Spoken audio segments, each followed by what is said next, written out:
14h-16h, Brigitte Lahaie, Sud Radio.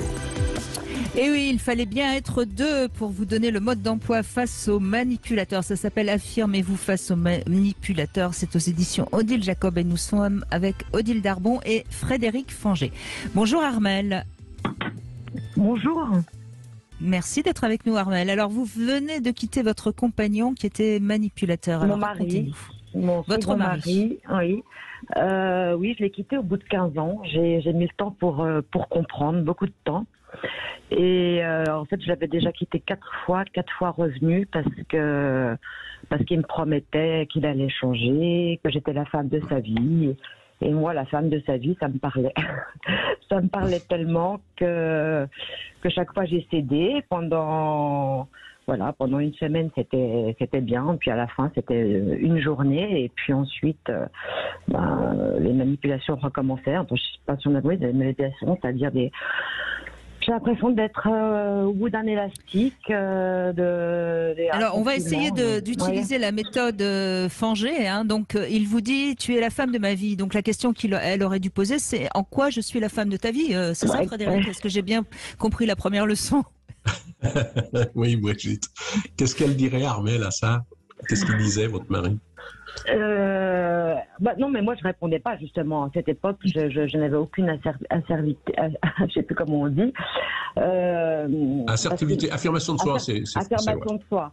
En fait, j'en avais avant de le rencontrer et il m'a déstabilisée très très vite après un mois où il était très amoureux. Il faisait des kilomètres pour me voir. Tout le monde lui disait là, mais c'est incroyable comme il est amoureux. Et la première chose où il m'a dévalorisée, c'est qu'on s'est retrouvés dans l'intimité. Il m'a dit mais t'es un petit peu molle quand même. Et en fait, j'étais en état de sidération. Et c'est vrai, là, j'aurais dû. Maintenant, je ne laisserai plus passer ce genre de choses, évidemment. J'ai beaucoup travaillé sur moi. Mais j'étais en état de sidération. Excusez-moi, Armelle, je vous coupe, mais parce que je crois que c'est vraiment important pour ceux qui écoutent. Donc, à un moment donné, et ça, on l'entend souvent chez les personnes toxiques, ils dévalorisent la personne pour quelque part prendre le pouvoir. C'est bien ça. Alors, qu'est-ce qu'il faut répondre à ça? Je pense qu'il faut quand même déjà tout de suite dire mais je suis complètement étonnée, on est dans un bon moment là, on vit quelque chose de bien, je suis bien avec toi, tu es bien avec moi et j'ai bien compris, tu es en train de me dire que je suis un peu molle, qu'est-ce que tu veux dire par là? En tout cas, je me sens pas bien. Là, je peux pas continuer d'être bien alors que tu viens de me dire une chose pareille. Est-ce que tu mesures bien ce que tu m'as dit? Oui. Je crois que j'ai dit quelque chose. J'ai dû dire bon, c'est pas très gentil. Et il m'a dit oh là là, mais tu te vexes. T'as qu'à me répondre. Toi, t'es molette coque. Mais bon, moi, je suis pas dans ce jeu de. C'est vrai qu'il n'avait pas de gros mollets. Je voyais pas l'intérêt en général, avec les personnes manipulatrices, c'est jamais de leur faute. C'est toujours l'autre qui exagère, qui a pas d'humour, qui n'a pas de répartie. Donc ce mécanisme-là.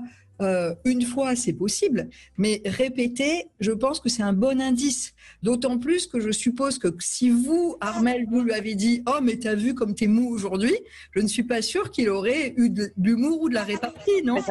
C'est sûr. Après coup, on se rend compte que de toute façon, quoi que j'ai pu dire, de toute façon, ça se sera retourné contre moi. Je m'en suis rendu compte après. Oui, mais la question, Armelle, qu'on essaye de vous poser pour bien comprendre le processus de l'affirmation de soi, c'est est-ce que si quand il vous insulte, allons-y franchement, c'est-à-dire quand il vous fait, quand il vous dégrade, vous dites, écoute, si tu me trouves trop molle, arrêtons là. Et puis voilà. Là, vous vous affirmez, vous vous laissez pas marcher sur les pieds. Est-ce que vous pensez qu'il aurait renoncé, qu'il serait parti, ou est-ce qu'il aurait changé? Vous voyez, c'est en ces termes-là qu'il faut essayer de comprendre les choses. Même si j'ai bien compris que vous l'avez quitté et que de toute façon, vous n'avez pas envie d'y revenir. Oui, non, ça c'est la dernière fois, c'est sûr. Non, mais j'ai tout essayé.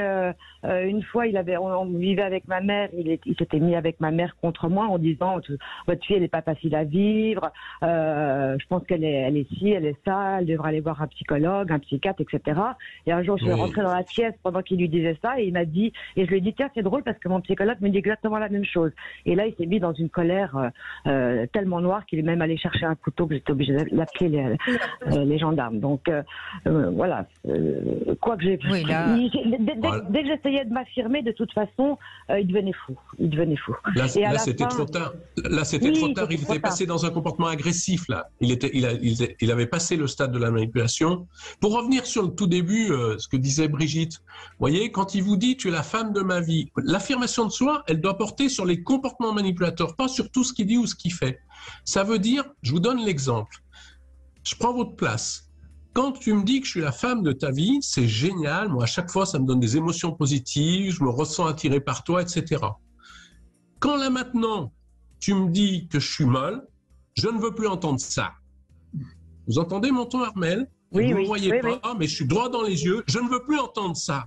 Je ne dis pas, Brigitte a dit, j'arrête là la relation. Non, on va pas tout de suite remettre en cause la relation. Par contre, on va arrêter les comportements et les discours manipulateurs et tout ce qui est culpabilisant tout de suite. Et comme disait Odile tout à l'heure, s'il recommence une deuxième fois, on va le faire 3 fois, ça. 3 fois de suite. Non.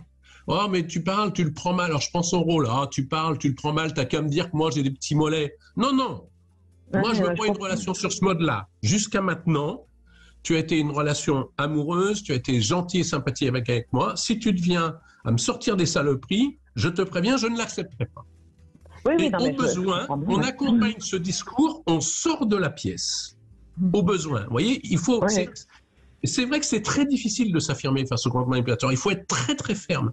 Mais il faut bien faire la distinction entre, chez la même personne, des comportements qu'on va accepter et vous faites le lien avec votre émotion.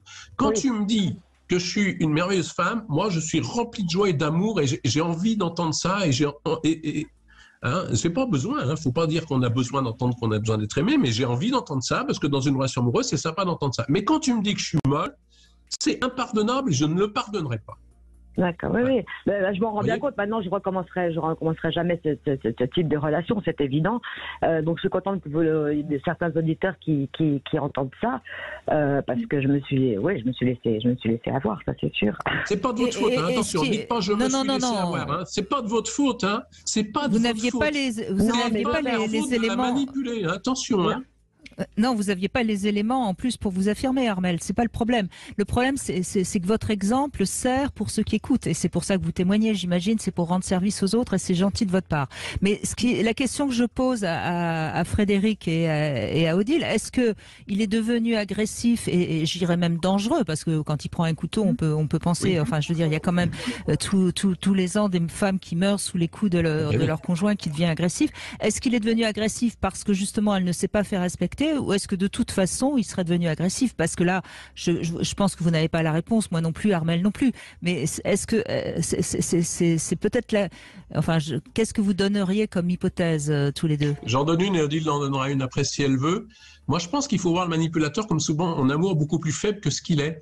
Je pense que, je ne sais pas si c'est le cas d'Armelle, je vais répondre de manière générale, mais dans un cas comme ça, on peut très bien avoir un homme qui est au fond totalement dépendant de sa femme. Là, elle a dit qu'elle l'a quitté 4 fois, qui supporte absolument pas d'être quitté parce qu'il a un besoin narcissique d'être aimé et peut-être qu'il admire Armelle par certains côtés. Souvent, les manipulateurs, ils se mettent avec des femmes qu'ils admirent en fait. Et prendre l'emprise sur une femme que vous admirez, pour eux, dans leur tête, c'est se donner une certaine valeur. Donc, si vous les quittez, vous les remettez en cause, vous les dévalorisez. En plus, ils sont en public, les copains qui vont le savoir. Voyez, bon, après, Odile a peut-être une autre réponse que moi là-dessus. Moi, je suis tout à fait d'accord avec toi sur le... Oui, je suis d'accord avec Frédéric sur le fait que le manipulateur qui va devenir là en l'occurrence agressif. Donc s'il est devenu agressif et s'il a pu prendre un couteau, c'est quand même pas anodin. S'il a pu prendre un couteau, c'est que probablement lui-même a des schémas de fragilité, de vulnérabilité très forts et c'est tellement insupportable pour lui de soupçonner qu'il pourrait être, comment dirais-je, pas aimé, trahi. En plus, ça peut aller vite. Contredit, là, en l'occurrence, il était contredit quand il prend le couteau. Et du coup, c'est insupportable. Et là, il y a passage à l'acte avec un couteau. Mais là, s'il y a passage avec l'acte avec un couteau, moi, je suppose qu'il y a quand même eu des indices où il n'y a jamais eu d'indice avant-coureur. Alors là, c'est la première fois, là, ça paraît très important qu'à froid, peut-être pas sur le moment même.